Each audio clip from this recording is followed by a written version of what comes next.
Olá, hoje nós vamos começamos a nossa aula tratando da comoriência e da primoriência e a divisão da herança sobre esses assuntos da comoriência e primoriência. Antes nós vamos ter que lembrar aqueles conceitos lá da parte geral do Código Civil.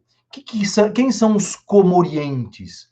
Os comorientes são as pessoas que morrem ao mesmo tempo. Vamos lembrar disso. Comorientes. Comorientes são as pessoas que morrem ao mesmo tempo. Está lá no artigo 8º do Código Civil. Os premorientes, também chamados de pré-morto, premorientes, ou premoriente, também chamado de pré-morto, é aquele que morre antes. Olha lá o nome. Quer ver? Se você lembrar o nome, você consegue matar a charada. Comoriente, conjunto. Moriência, morte. Morte junto. Então, os comorientes são as pessoas que morrem ao mesmo tempo, ou em momento tão próximo que não dá para saber quem morreu antes, quem morreu depois. Premoriente, pré, antes. Moriência, morte. Pré, escreve tudo junto, mas premoriente é aquele que morre antes. Tanto se faz falar e escrever premoriente ou pré-morto. Quando nós falamos, então, que o pai é comoriente em relação ao filho, nós estamos dizendo que o pai e o filho morreram ao mesmo tempo. Ou, quando eu falo que o filho é premoriente em relação ao pai, eu estou querendo dizer que o filho morreu antes do que o pai. Ele é premoriente em relação ao pai, ou vice-versa. O pai é premoriente em relação ao filho. Quer dizer que o pai morreu antes do que o filho. Então, esses são aqueles conceitos lá da parte geral do Código Civil, que é bom a gente recordar, para a gente entrar direto, então, no direito sucessório. Como que nós vamos tratar? Nós vamos estudar, começamos com 2 regras da divisão de herança, na comoriência e na primoriência. E a gente, em seguida, nós vamos fazer um exercício para treinar bem essa divisão, e eu vou dar outras regras também.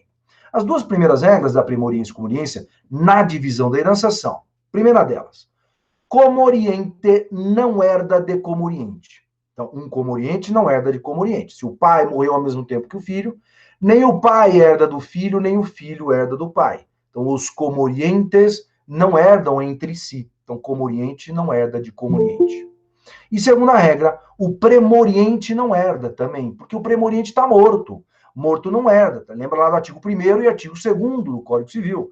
Quem tem ou pode ter direitos e obrigações no direito civil, na ordem civil, são as pessoas do nascimento até a morte, as pessoas naturais e as pessoas jurídicas.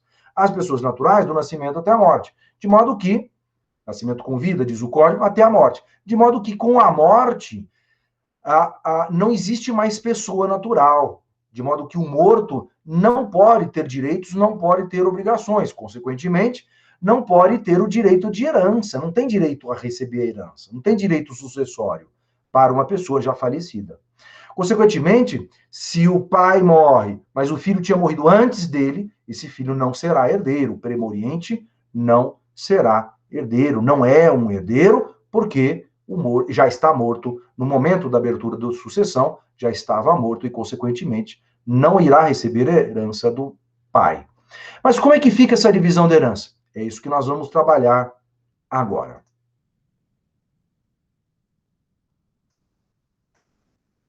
Olha lá.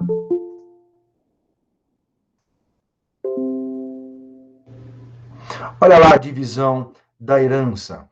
A divisão da herança, nós temos aqui na divisão da herança o A, que é o pai do B e C. B, por sua vez, é pai de D e E. C é pai ou mãe de F. Portanto, D e F são netos do A. São netos do A. Vamos imaginar que, então, o B tenha morrido antes do que o A. É premoriente em relação ao A. Morreu antes do que o A. Então, o B está morto, o filho B está morto. Nós estamos tratando da herança do A. O nosso autor da herança é o A. Lembra? Já falamos na outra aula. Autor da herança é a pessoa que é o morto, a pessoa que morreu. Nós estamos dividindo a herança quando ele não deixa nem testamento nem codicilo. O autor da herança é o morto, né? A lei chama o morto de autor da herança. Então, nós estamos tratando da herança do A. Mas primeiro morreu o B, o filho B, o A teve 2 filhos, B e C. primeiro morreu o filho B. O filho B, portanto, é premoriente em relação ao A, em relação ao seu pai ou sua mãe. Morreu antes do que o A. Depois, acabou falecendo o nosso autor da herança, o A, e os herdeiros querem que você faça, como advogado da família, advogada da família, a divisão da herança do A. O nosso autor da herança é o A. O A, quando morreu, deixou, então, um filho vivo, que é o C, e um filho morto, que é o B. O A, ao falecer, ele deixou também 3 netos vivos. Então, 3 netos vivos, um filho vivo, mas um filho dele já estava morto, que por sua vez tinha 2 filhos. Pergunto, como que divide a herança? A herança vai ficar só para o C? Não, não é essa a resposta. A herança vai ficar dividida entre D, E e C igualmente, 1/3 para cada um? Também não. Está errada essa divisão. Qual que é a divisão correta? Tem pelo menos um filho vivo? Sim, o C está vivo. Então, se tem pelo menos um filho vivo, a herança será dividida pelo número de filhos, entre B e C. Como são 2 filhos, vivos ou mortos, 2 filhos, vivos ou mortos, nós dividimos por 2. Metade para o C, que está vivo, que vai receber normalmente a herança, e a outra metade do B vai ficar não para o B, queria para o B se o B estivesse vivo, mas vai ficar para os filhos do B. Vai ficar para os filhos do B, pega essa metade, queria para o B se ele estivesse vivo, e divide entre os filhos dele. Vai ficar, portanto, 1/4 para o D, 1/4 para o E. Divide, então, entre os 2 filhos do B.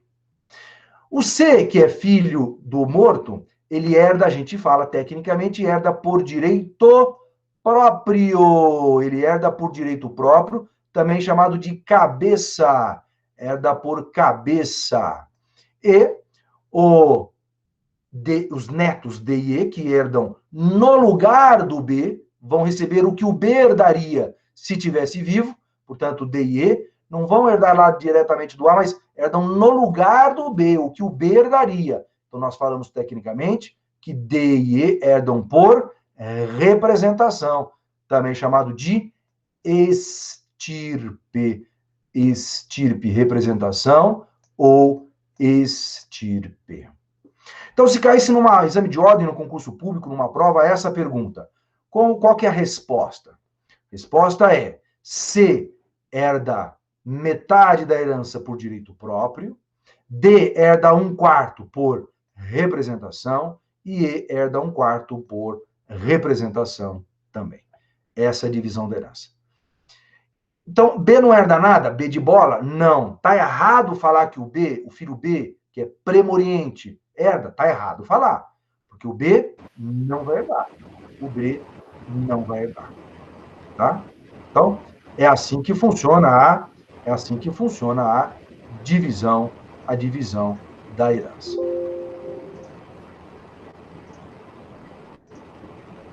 Então, o que a gente tem que tomar cuidado? Nós temos que tomar cuidado com o número de filhos, e se tem pelo menos um filho vivo. Se tem pelo menos um filho vivo. Então, se tem pelo menos um filho vivo, porque se tem pelo menos um filho vivo, esse filho vai fazer com que haja divisão da herança entre todos os filhos. Haja divisão da herança entre todos os filhos, né? Mas pode acontecer de nenhum dos filhos estar vivo. E aí, como é que funciona? É isso que nós vamos ver agora.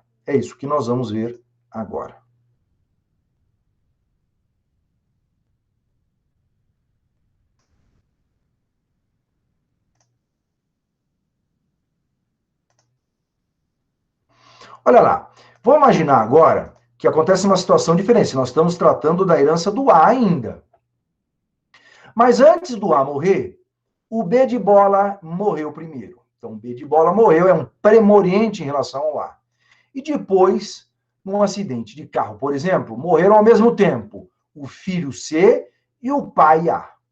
O dinheiro do B ficou para os filhos dele, o dinheiro do C ficou para o filho dele, mas você foi contratado pela família para dividir a herança do A. O nosso autor da herança é o A. O A que é o autor da herança. Então, nós vamos dividir a herança do A. Perceba agora que é diferente, porque nenhum dos filhos está vivo, nem B, nem C. B morreu antes do que o A, é premoriente em relação ao A, e o C morreu ao mesmo tempo, que o A é comoriente em relação ao A. Então, você pergunta assim, o A deixou pelo menos um filho vivo? Resposta, não. B está morto, C está morto. Nenhum filho vivo. Nesse caso, então, nós riscamos essa linha como se ela não existisse. Riscamos a linha dos filhos como se ela não existisse. E passamos a tratar dos netos exatamente igual como se fossem filhos. Exatamente igual como se fossem filhos. Então, se D e F fossem filhos, como que dividiria a herança? 1/3 para o D, 1/3 para o E e 1/3 para o F.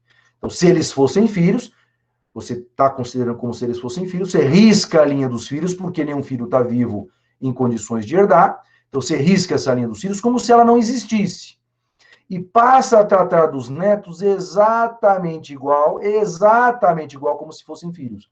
Ora, se eles fossem filhos, são 3 netos, divide por 3, 1/3 para cada um.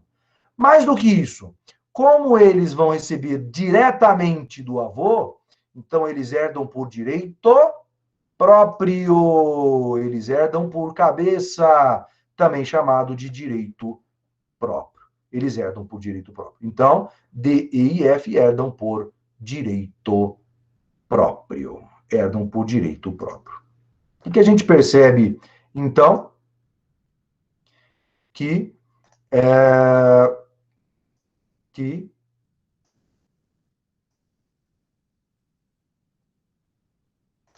a gente percebe, então?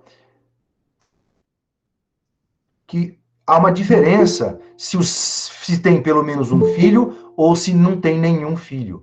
Se nós temos na linha dos filhos, se nós temos na linha do filho, todos os filhos mortos do autor da herança, está dividindo a herança do A, do autor da herança, todos os filhos estão mortos, ou porque são premorientes ou porque são comorientes. Então, nesse caso, nós riscamos a linha dos filhos e passamos a tratar os netos exatamente igual, como se fossem filhos. E aí nós vamos dividir pelo número de netos, E esses netos herdam por direito próprio, herdam por cabeça. Isso vale independentemente para o número de netos. Então, vamos imaginar uma outra divisão da herança com mais pessoas,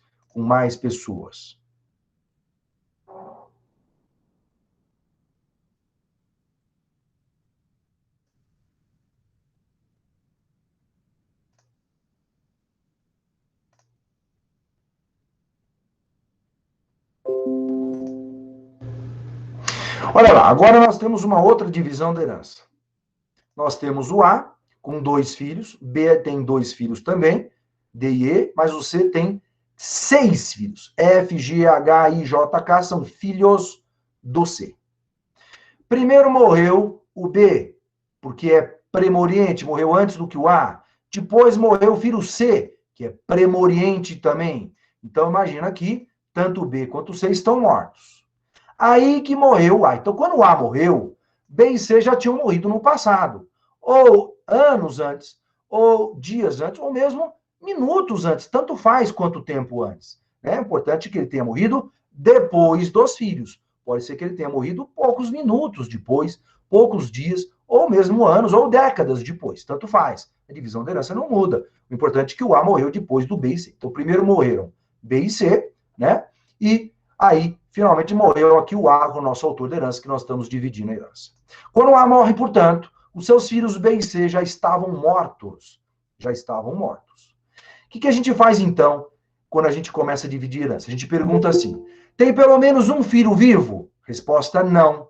Nenhum filho vivo. Então, risca essa linha como se ela não existisse e passa a tratar dos netos exatamente igual como se fossem filhos. Quantos netos são? Olha, vamos contar aqui. Quantos netos são?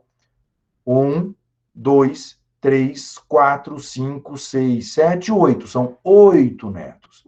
Então, a herança será dividida em 8. Um oitavo para o D, um oitavo para o E, um oitavo para o F, e assim por diante. Um oitavo para o G, um oitavo para o H, um oitavo para o I, um oitavo para o J e um oitavo para o K. Todos herdam por direito próprio. Todos herdam por direito próprio, por cabeça. Por quê? Todos estão na mesma linha e não tem, na linha dos filhos não morreu. Todos estão mortos, os filhos mortos, então risca essa linha como se ela não existisse. Quando eu dou essa explicação, é como um aluno me perguntar, a aluna me perguntar, professor, mas o D e o E, filhos do B, saíram prejudicados, não é verdade? Se o B de bola tivesse vivo, não ficaria metade para o B? Então, vamos voltar no primeiro exemplo. Então, vamos treinar isso para não ficar dúvida. Olha lá. Vamos supor que o B esteja vivo. Se o B está vivo e morreu apenas o C é premoriente. Premorreu, C morreu e depois morreu o A. Então, o C morreu antes do que o A. Nós estamos falando da divisão do A. Tá? Quando o A morreu, o B está vivo e o C está morto. Tem pelo menos um filho vivo? Sempre essa pergunta que você começa. Tem. Se tem pelo menos um filho vivo, a gente divide pelo número de filhos. Já dei essa regrinha, só estou recordando para fixar bem. Vivos ou mortos? Temos que dividir pelo número de filhos. Metade para o B, ele herda metade, portanto, e a outra metade que iria para o C não vai porque ele está morto. Morto não herda. Pega essa metade e divide pelo número de filhos dele. São 6 filhos, metade dividido por 6, 2 vezes 6, 12. 1 dozeavos para cada um. 1 dozeavos para o F, 1 dozeavos para o G, 1 dozeavos para o H, 1 dozeavos para o I, 1 dozeavos para o J e 1 dozeavos para o K. Tá? Como que eu encontrei esse 12? São 6 filhos, essa metade vai ser dividida por 6. Metade dividido por 6, só multiplicar 2 por 6 dá 12. 1 dozeavos. Então, 1 dozeavos para cada um desses netos. F, G, H e J, K. Então, se caísse essa pergunta num exame de ordem, num concurso, numa prova, qual que é a resposta certa? Como que divide a herança do A? São 3 perguntas. Quem herda, quanto herda e a que título herda? Quem herda? B, F, G, H e J, K. Esses são os que herdam. Quanto herda? Quanto que cada um herda? B de bola herda metade da herança e F, G, H e J, K, cada um herda 1 dozeavos da herança. E a que título herda? Quando eu falo a que título herda, ou herda por direito próprio ou por representação. Não tem uma terceira opção. Então, B de bola herda por direito próprio, e F, G, H e J, K herdam por representação, também chamado de estirpe. Então, é assim que nós fazemos a divisão da herança, nas hipóteses de comoriência e premoriência. Alguma dúvida até aqui? Alguma pergunta? A Gabriela aqui está pedindo para a gente retomar. Então, vamos fazer essas divisões da herança. Então, lembra o seguinte. Primeira coisa que você tem que tomar cuidado.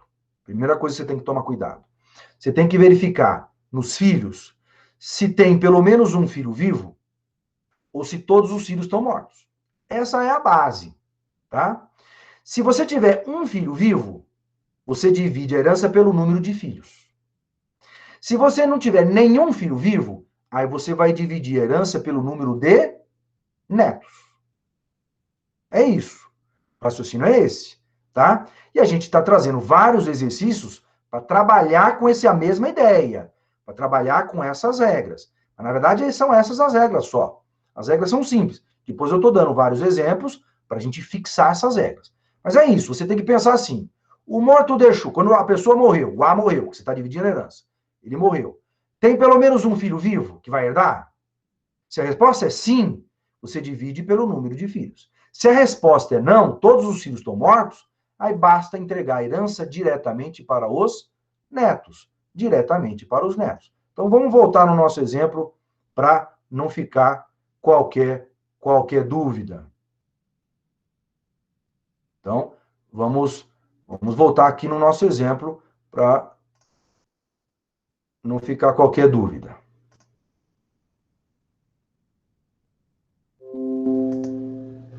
Olha aqui.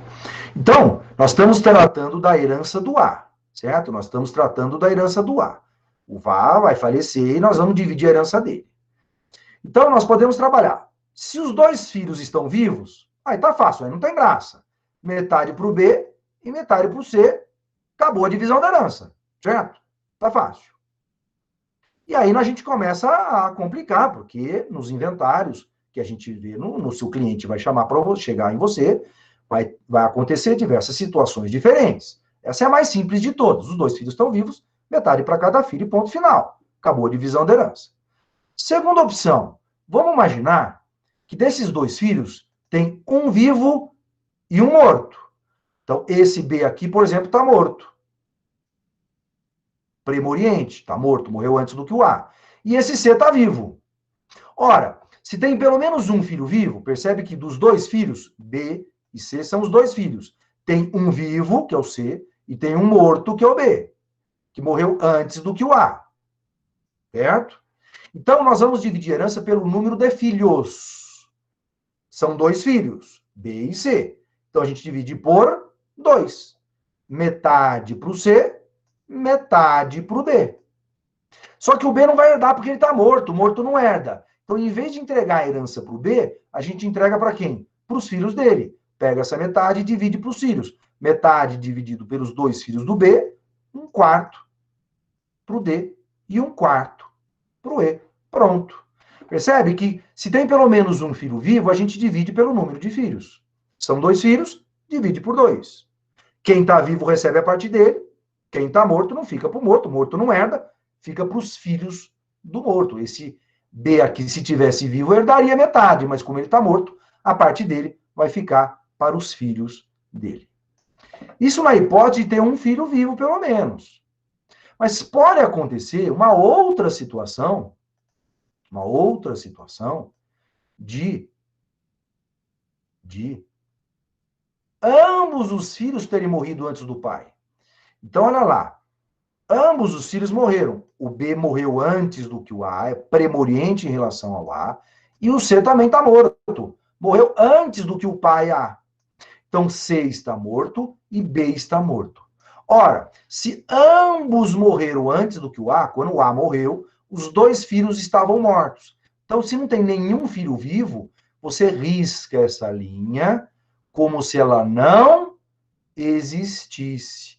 Risca, como se os filhos não existissem, tá? E aí você vai dividir a herança para os netos. Pega os netos e divide para os netos. Pega o número de netos. Quantos netos tem aqui? Olha lá. Vamos contar junto. Quantos netos nós temos aqui? 1, 2, 3, 4, 5, 6, 7, 8. São 8 netos. Então, divide a herança por 8 partes. Vai ficar 1/8 para cada neto. São 8 netos, divide por 8. 1/8 para cada neto. Então, basta você dividir pelo número de netos. Você vai dividir diretamente para o número de netos. Por quê? Porque não tem nenhum filho vivo. Os dois filhos do autor da herança, a gente está dividindo a herança do A. Os dois filhos do A já tinham morrido antes dele. São premorientes, morreram antes do que o próprio A. Tá? Morreram antes do que o A. Então, é assim que divide a herança. Então, a gente viu as 3 situações. Os dois filhos vivos, depois eu dei o exemplo. Um filho vivo e um filho morto, e depois os 2 filhos mortos. Tá? E é assim que a gente divide a herança. Certo?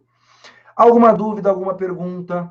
Ficou faltando aqui algum aspecto que ficou alguma dúvida? Tranquilo?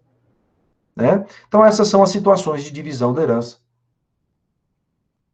do Como Oriente e do Primo Oriente. Antes que alguém me pergunte, Fala, professor, mas se o A tivesse um cônjuge, tivesse esposa, marido, aí isso a gente vai ver em outra aula, a gente vai ver uma coisa de cada vez.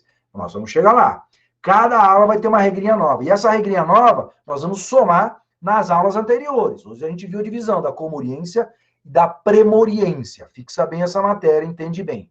Na próxima aula, então, a gente vai acrescentar mais um aspecto e assim por diante. Cada aula fica mais complicada, vai ter mais gente na divisão da herança e mais situações, sem esquecer o que a gente estudou para trás. Então, na próxima aula vai ter um herdeiro indigno, junto com a comoriência e junto com a premoriência da aula de hoje. Então, vai ter filho comoriente, filho premoriente e indigno. Aí depois, na outra aula, vai ter herdeiro renunciante. Então, vai ter filho comoriente, filho premoriente, indigno, renunciante. E daqui a pouco vai ter o A, deixou também o cônjuge, além dos filhos. Aí vai ter uma aula só para tratar da divisão da herança do cônjuge, junto com os filhos do morto. A gente vai chegar lá, tá bom?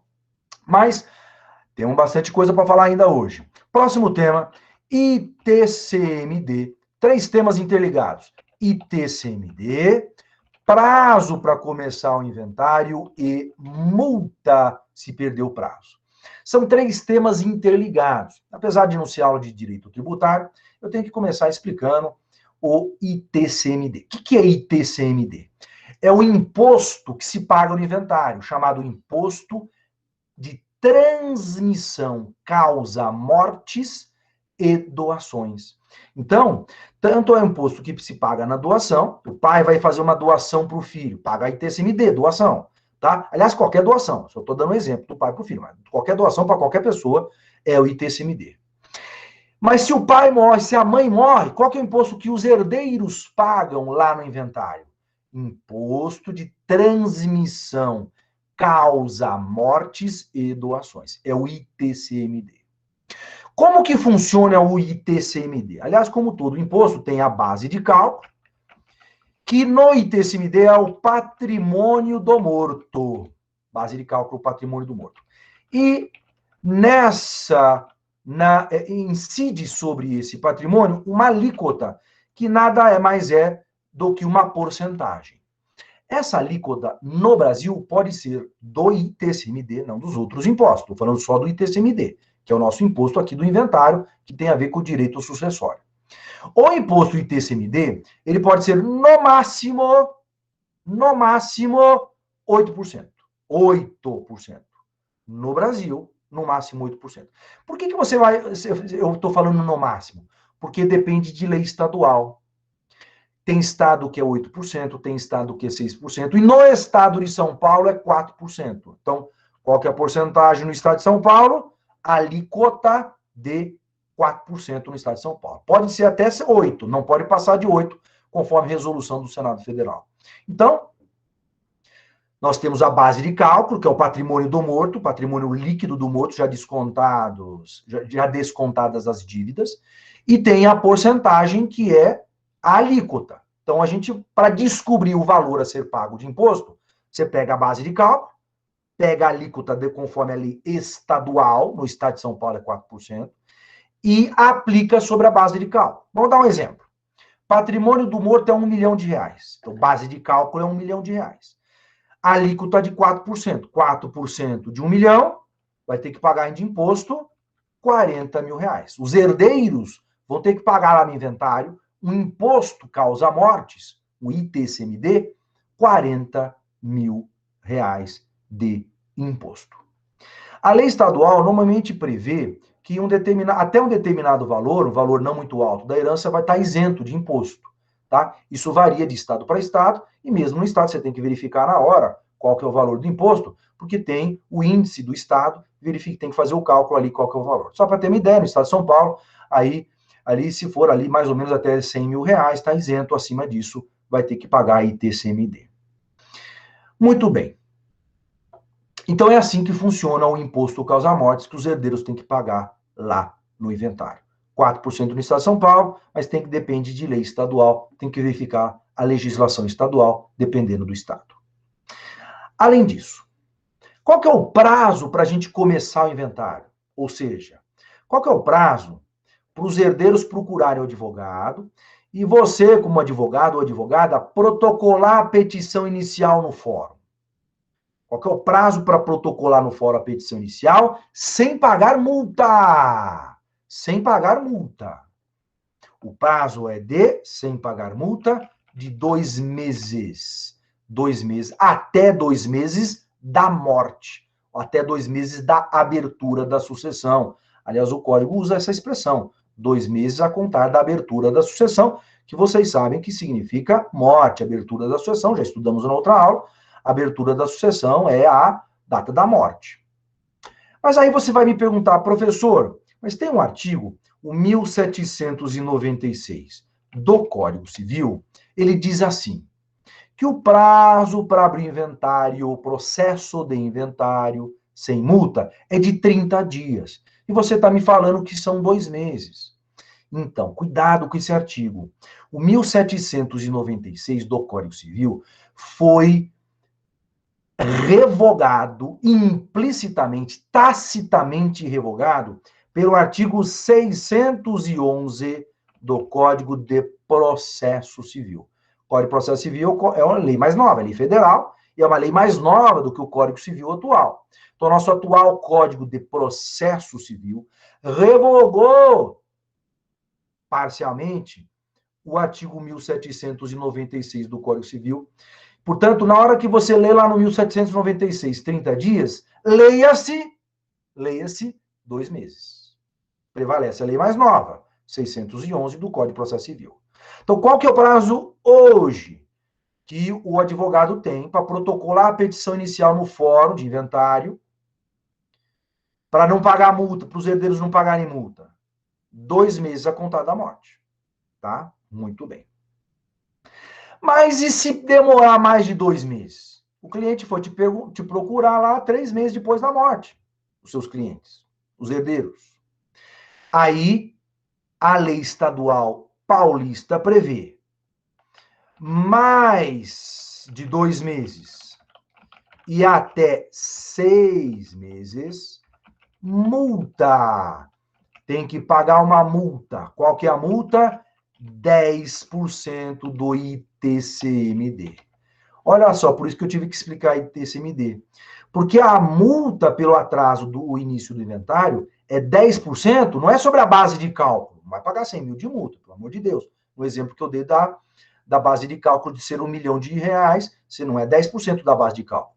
É 10% do valor do imposto. Então, vamos retomar aqui nosso exemplo. 1 milhão é o patrimônio do morto. Então, 1 milhão é a base de cálculo. 4% é a alíquota. 4% sobre 1 milhão, 40 mil de imposto. Então, os herdeiros, os filhos, vão ter que pagar 40 mil de imposto no inventário. Só que eles demoraram mais de 2 meses e até 6 meses. Entre 2 meses e 6 meses. Então, eles vão ter que pagar, além dos 40 mil de imposto, mais 10% dos 40 mil. Ou seja, mais 4 mil de multa. Então, vai ficar 40 mil de, nesse exemplo que eu dei, de imposto e mais R$4 mil de multa, totalizando R$44 mil que os herdeiros vão ter que pagar no inventário. 40 mil de imposto, mais 10% disso, ou seja, mais 4 mil de multa. Finalmente, para terminar o raciocínio, se demorar mais do que 6 meses no estado de São Paulo, depende de lei estadual, mais do que 6 meses no estado de São Paulo, vai ter que pagar multa em dobro, 20% do ITCMD. 20% do imposto causa-mortes, do ITCMD. Então, no exemplo que eu dei, 1 milhão de patrimônio, portanto, 1 milhão de base de cálculo. 4% de alíquota, incide 4% da alíquota, 40 mil de imposto causa-mortes. E aí você tem que acrescentar mais 20%, mais R$8 mil de multa, totalizando R$48 mil. 40 mil de imposto e R$8 mil de multa, que os herdeiros vão ter que pagar no inventário, tá? Então, essa multa é uma porcentagem que incide sobre o imposto, sobre o valor que os herdeiros vão ter que pagar de imposto. Algumas perguntinhas que vocês poderiam me fazer. Professor, mas então essa multa está prevista em lei estadual? Sim, tem que estar prevista em lei estadual. Se não houver previsão da multa em lei estadual, não tem multa. Tá? Não tem multa. A lei federal fala, até 2 meses não tem multa. Aí vale para o Brasil inteiro. Lei federal, Código de Processo Civil. Tá? Então, a lei estadual não pode desrespeitar a lei federal. Nesse aspecto, prevalece a jurisprudência do Supremo, prevalece a lei federal. Então, até 2 meses não tem multa. A questão é, depois de 2 meses, é possível a lei estadual prever multa? Sim, se houver previsão expressa na lei estadual, aí vai ter multa sim. E tem que estar prevista a multa, o prazo que vai demorar, para o valor da multa e assim por diante. Outra pergunta poderiam me fazer, professor, mas essas leis estaduais são constitucionais? Essa discussão já ficou no passado. Dá uma lida em casa, por favor, na súmula 542 do Egrégio Supremo Tribunal Federal. Súmula 542 do STF, que já decidiu, já pacificou essa discussão e, portanto, é constitucional essas leis estaduais, prevendo a alíquota, prevendo a multa, prevendo o prazo que, se atrasar, vai pagar multa, são dispositivos constitucionais, conforme o entendimento do Supremo Tribunal Federal. Tá? Então, tá aí o nosso ITCMD, mais o prazo para começar o inventário sob pena de multa e a multa também, como é que funciona o pagamento e o valor da multa, conforme previsão em lei estadual. Alguma pergunta, alguma dúvida? Muito bem. Vamos para tema novo, então. Vamos para um tema novo, terminamos esse tema. Imposto causa mortes, prazo e multa nós já terminamos. Vamos para o tema de petição de herança. Vamos estudar o capítulo do Código Civil que trata da petição de herança. A petição de herança é uma ação. Você fala, professor de direito civil está dando uma ação? Pois é. Tradicionalmente, a petição de herança, a ação de petição de herança, é tratada dentro do direito sucessório e está regulamentada pelo Código Civil no artigo 1824 a 1828 do Código Civil. 1824 a 1828 do Código Civil. Eu vou dar o conceito daqui a pouco, mas vamos entender como é que funciona a petição de herança. Vamos imaginar a seguinte situação. Um homem está casado e tem um filho com a esposa. Tá? Então lá o casal e tem um filho. Esse homem passa a ter um relacionamento fora do casamento com uma outra mulher, que a lei chama de concubina, popularmente chamada de amante, passa a ter um relacionamento extramatrimonial com a concubina, e com a concubina tem um filho. Então tem um segundo filho. Esse homem, portanto, tem 2 filhos. Ele acaba terminando o relacionamento com a concubina, perde o contato com a concubina, perde o contato até com esse segundo filho, e, passados mais alguns anos, esse homem vem a falecer. Então ele morreu e deixou 2 filhos. Só que aquele primeiro filho não sabia da existência do irmão. Não sabia que ele tinha um irmão.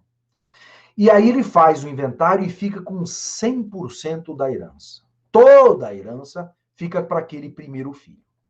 Tá? Aqui a gente não vai entrar na questão da divisão da herança do cônjuge, a gente vai deixar isso para outra aula. Vamos supor que seja uma das 3 hipóteses, que o cônjuge não herda nada, portanto a herança ficou 100% para os descendentes. Deveria ter sido dividida entre os 2 filhos, são 2 filhos, né? Deveria ficar 50% para cada um, mas como aquele pai perdeu contato com o segundo filho e acabou sendo feito o inventário só em nome de um único filho, o juiz deu a sentença concedendo a herança 100% para esse primeiro filho, o único filho do casamento, na verdade ele tem 2, mas o único filho do casamento, aquele primeiro filho. E nem processo de inventário tem mais, arquivou o processo de inventário. Já tem sentença, expedição do formal de partilha e remessa ao arquivo, acabou o processo de inventário, não tem nem inventário mais. Passados mais alguns anos, adivinha quem entra no seu escritório de advocacia? O segundo filho. Ele conta essa historinha para você que é advogado, você que tem que resolver questão jurídica.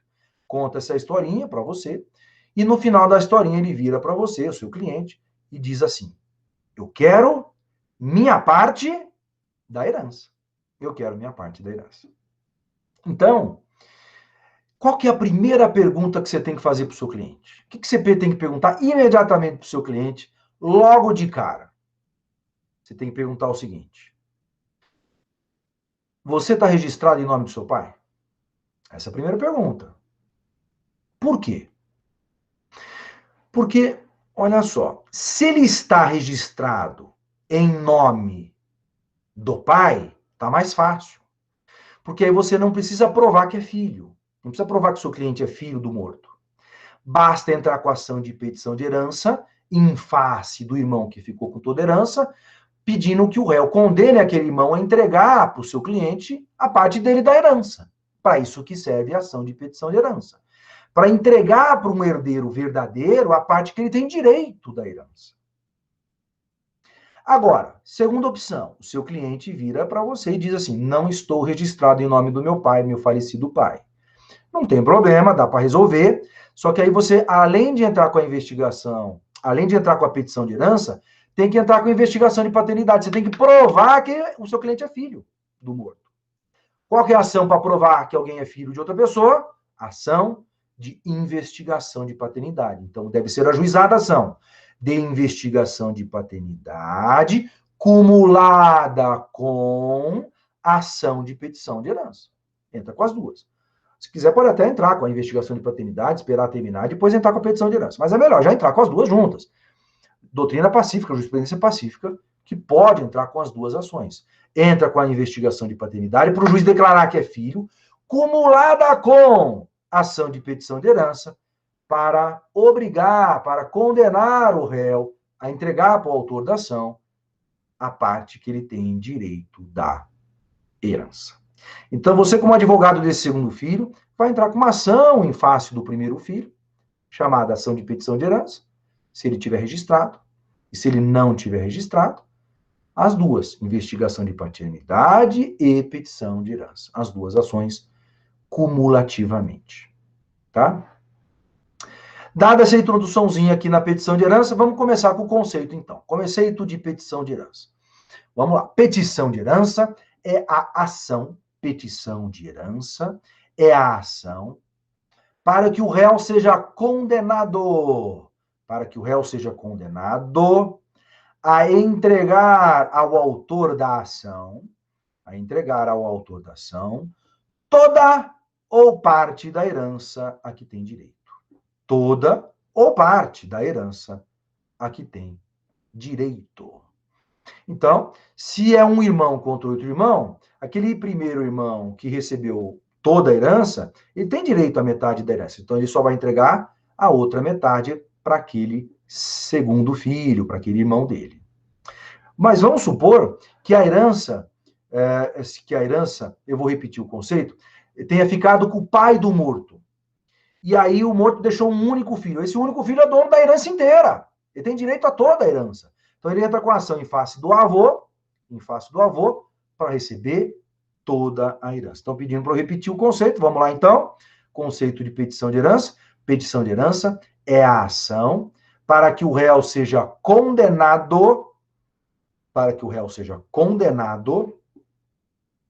a entregar ao autor da ação,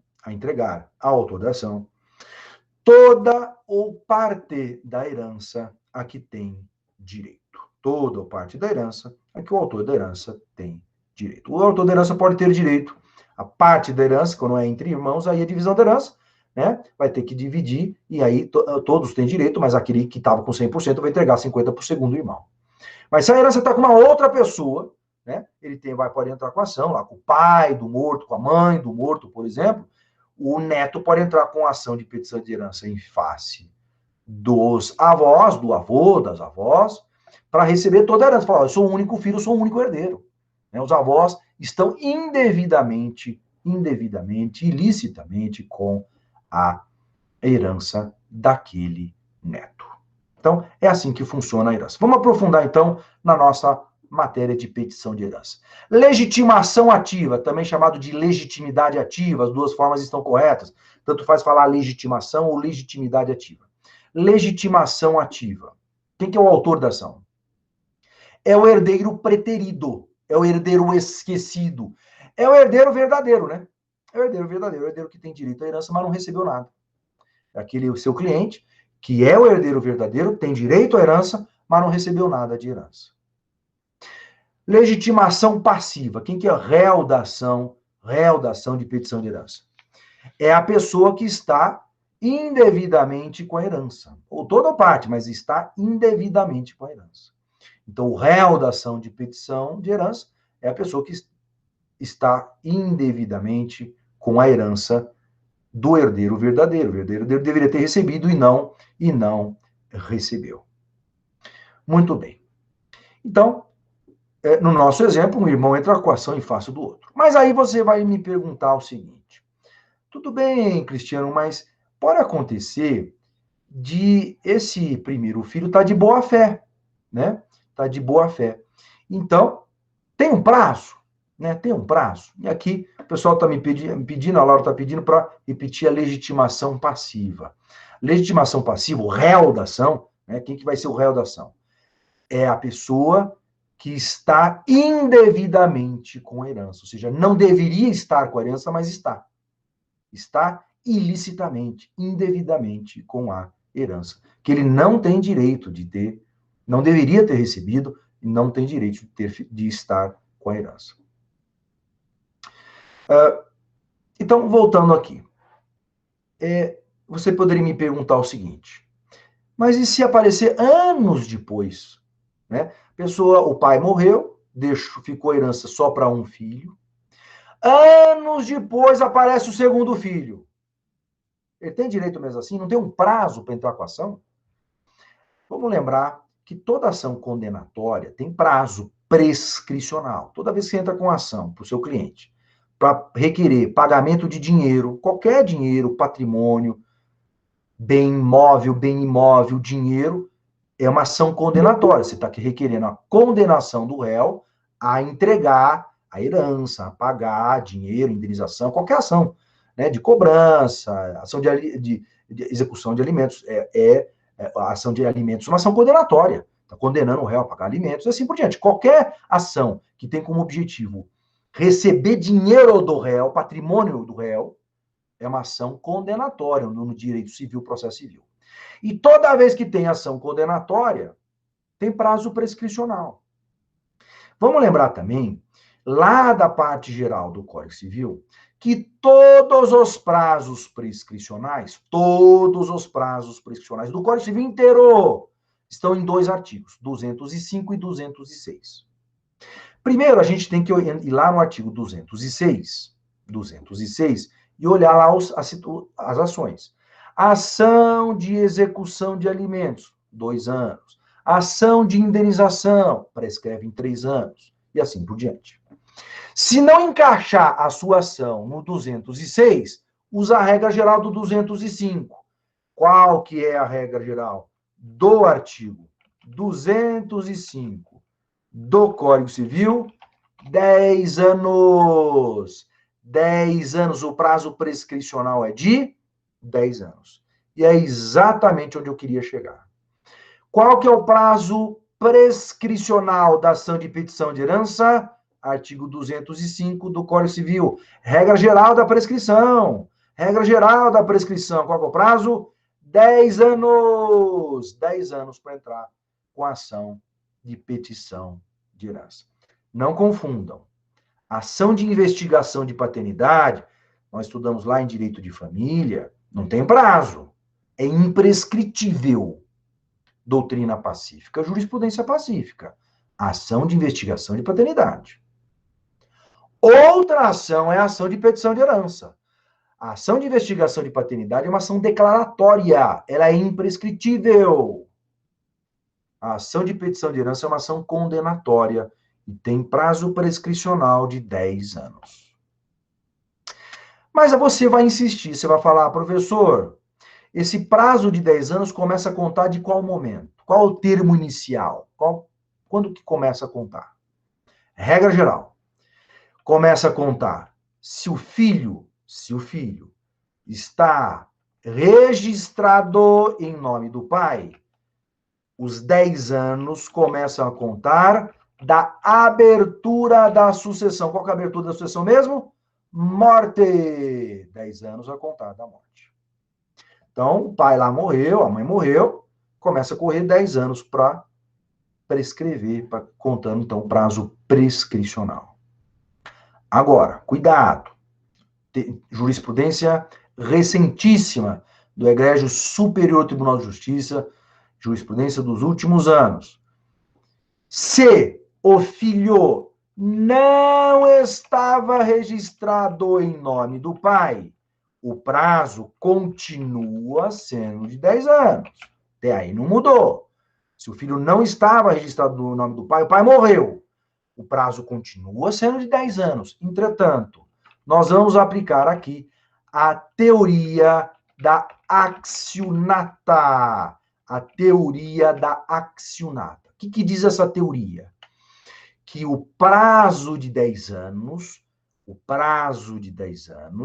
começa a contar do trânsito em julgado da sentença de procedência da ação de investigação de paternidade.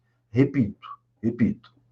Se o filho não está registrado em nome do pai, o pai morreu, e a herança ficou para um irmão dele, ele tem um prazo de 10 anos para entrar com a petição de herança. Muito bem. Mas esse prazo começa a correr, conforme a teoria da accionata adotada hoje pelo Egrégio Superior Tribunal de Justiça, o prazo começa a contar do trânsito em julgado, da sentença de procedência da ação de investigação de paternidade. Essa teoria se chama teoria da accionata. Se escreve actio, mas se fala axio, accionata. Então, mesmo que demore mais, você entrou com a investigação de paternidade, o juiz deu a sentença declarando que é filho, não teve recurso, transitou em julgado. Ou se teve recurso, o Egrégio Tribunal de Justiça confirmou essa sentença e, ao confirmar a sentença, não teve recurso especial extraordinário, transitou em julgado no Egrégio Tribunal de Justiça. Tá? Transitou em julgado, começa a correr o prazo de 10 anos para entrar com ação de petição de herança. Tá? A contar do trânsito em julgado da sentença de procedência da ação de investigação de paternidade, tá? Então é assim que se conta o prazo da ação de petição de herança. Alguma pergunta, alguma dúvida até aqui? Algum esclarecimento? Muito bem. Outras questões que a gente tem que enfrentar. Você poderia me perguntar o seguinte, professor, aqui é uma pergunta da Fernanda. E se o irmão ajuizar a ação após 5 anos da abertura da sessão e o outro irmão que ficou com a herança já tiver gastado tudo? Essa é uma pergunta interessante da Fernanda, porque é muito comum o pessoal ficar com essa dúvida de falar, mas aquele primeiro filho que herdou tudo, ficou com tudo num primeiro momento, gastou tudo. E aí foi ajuizada a ação de petição de herança dentro do prazo de 10 anos. Se for depois do prazo, está prescrito, aí não tem perigo. Prescreveu, acabou, nunca mais vai ter direito. Mas, se ele entrou com a ação dentro do prazo, aquele irmão que recebeu a herança tem que devolver. Ah, mas ele gastou tudo. Vai ficar devendo. Vai ficar devendo para o irmão que tem direito à herança. Porque ele recebeu e gastou um dinheiro que não era dele. Consequentemente, ele fica devendo para o irmão. Se ele tiver patrimônio, dinheiro no banco, etc., aquele irmão que tem direito pode executar, pedir a penhora de bens, pedir a penhora do dinheiro, bloqueio, pede para o juiz fazer o bloqueio pelo Bacen-Jude de dinheiro em conta corrente, e assim por diante. E aí vem a Gabriela e me pergunta assim, mesmo que de boa fé, ele tá de boa fé, ele não cometeu ilícito penal, mas aqui no direito civil, ele recebeu um dinheiro que não é dele, e ele tem que devolver esse dinheiro, mesmo que esteja de boa fé. A diferença é que se ele recebeu esse dinheiro, vamos supor que ele tenha recebido uma casa. Vamos aprofundar, então, as perguntas da Fernanda e da Gabriela. Se aquele primeiro filho recebeu a herança toda, uma casa, por exemplo, e vendeu a casa para um terceiro de boa fé. Vendeu para um terceiro de boa fé. Esse terceiro de boa fé está protegido, certo? Está protegido. Não vai precisar devolver a casa, né? Só faltava também. Comprou, pagou, né? Mas o dinheiro que esse herdeiro aparente, a lei chama de herdeiro aparente. Herdeiro aparente é aquele herdeiro que recebeu a herança indevidamente, né? Ele parece ser o herdeiro verdadeiro, mas não é. Ele recebeu a herança que não é dele, que a lei chama de herdeiro aparente. Então, esse dinheiro que o herdeiro aparente recebeu da venda tem que entregar para o herdeiro verdadeiro. Tem que entregar para o herdeiro verdadeiro, mesmo que ele estivesse de boa fé. Mesmo de boa fé. Outra pergunta, aproveitando a pergunta das colegas.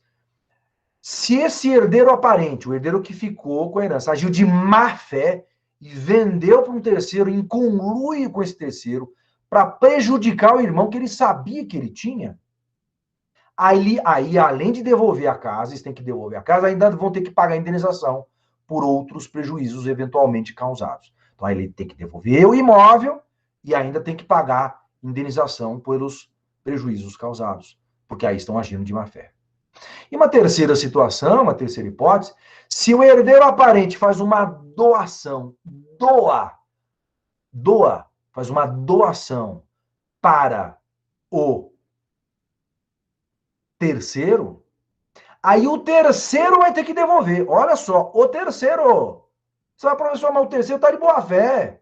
Ele recebeu uma doação, mas recebeu uma doação que ele não podia ter recebido. Então, o herdeiro verdadeiro, você como advogado do herdeiro verdadeiro, entra com a ação de petição de herança em face do terceiro. Fala, você recebeu uma doação que não podia ter recebido, você tem que devolver. Esse imóvel é meu, é do meu cliente. Você vai entrar com a ação de petição de herança para o seu cliente e vai fazer o donatário, aquele que recebeu a doação, devolver o bem doado para o herdeiro verdadeiro. Para o herdeiro verdadeiro. Tá? Então é assim que funciona. Então, a pergunta aí da Fernanda, Gabriela, agradeço as perguntas. Então, mesmo que ele esteja de boa fé, ele tem que devolver e vai ficar devendo para o irmão, se não tiver dinheiro, não tiver patrimônio para devolver. Né? Vai ficar devendo, passa a ser uma relação de crédito e débito. Um irmão é credor do outro, né? Porque ele acabou gastando dinheiro que não era dele, recebendo e gastando dinheiro que não era dele. E aí, a gente tem que entrar numa outra questão que tem a ver com a pergunta dos colegas, que a gente tem que aprofundar mesmo, que é a seguinte. Vamos imaginar que aquele primeiro herdeiro, ele recebeu toda a herança sem saber do irmão. E ele vai alegar isso que os colegas perguntaram mesmo. Olha, eu estou de boa fé. Bom, eu acabei de responder que mesmo de boa fé vai ter que entregar. Mas vamos complicar um pouquinho mais. Ele vai ter que devolver a casa, entregar a casa para o irmão, que ele recebeu indevidamente de herança. Só que nesse meio tempo que ele estava de boa fé, ele fez benfeitorias. Pergunto, ele vai ser indenizado pelas benfeitorias? Então funciona assim. Vamos lá então.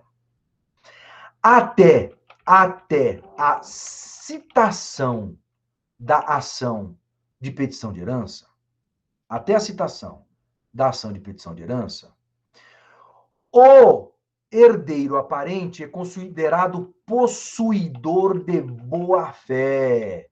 É considerado possuidor de boa-fé. Consequentemente,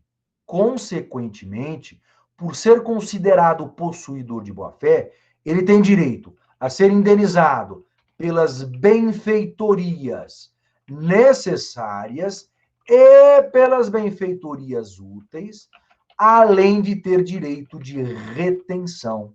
Repito, até a data da citação, ele é considerado possuidor de boa-fé. Possuidor de boa-fé. Consequentemente, por ser possuidor de boa-fé, ele tem direito a receber indenização pelas benfeitorias necessárias, pelas benfeitorias úteis e também tem direito de retenção. O que é direito de retenção mesmo? Lá do direito das coisas, né? Tem direito de retenção do direito das coisas, é o direito de reter, de ficar com o bem até receber o dinheiro da indenização. Isso que é o direito de retenção, tá? Agora, da citação para frente, o herdeiro aparente, após a citação, ele não pode falar que não sabia da existência do herdeiro verdadeiro. Foi citado na ação. Então, após a citação, a lei determina que ele seja tratado como possuidor de má-fé. Possuidor de má-fé. Consequentemente, como possuidor de má-fé, ele tem direito a ser indenizado? Vai ter direito a ser indenizado só pelas benfeitorias necessárias, só pelas necessárias, e ele não tem direito de retenção. Não tem direito de retenção. Então, da citação para frente, aí não tem como falar que não sabia do herdeiro verdadeiro. Se ele fizer a benfeitoria, só terá direito a receber indenização pelas benfeitorias necessárias, e mesmo assim não tem direito de retenção.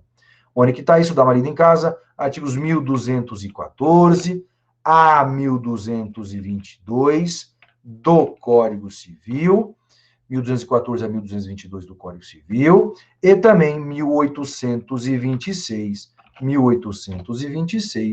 do Código Civil. Tem uma pergunta aqui da Gabriela. Professor, e se ele morre antes de descobrir o irmão preterido? Então, a pergunta da Gabriela é o seguinte. Tem dois irmãos, né? Naquele exemplo dos dois irmãos. O primeiro irmão recebeu toda a herança, porque não sabia da existência do segundo. Aí ele veio a morrer. Ele recebeu a herança e morre. E, portanto, esse dinheiro fica para os filhos dele. E vem a pergunta, então, que é a seguinte. Esse segundo filho, filho do morto, que tem direito à herança, herdeiro verdadeiro, ele pode entrar com a ação de petição de herança em face dos netos do autor de herança, que hoje estão com a herança dele? Pode. Se tiver dentro do prazo prescricional de 10 anos, pode entrar com a ação de petição de herança em face de quem tiver, do filho, neto, bisneto, tataraneto, de quem tiver com aquela herança lá, ele pode entrar com a ação, sim, ele tem direito de entrar e de receber essa herança, tá? Mesmo que aquele irmão dele tenha falecido, tenha deixado para os filhos. Está dentro do prazo prescricional? Está. Então, pode entrar com a ação, ele tem direito a receber essa herança, sim. Tem direito de receber essa herança, tá? Então, aqui na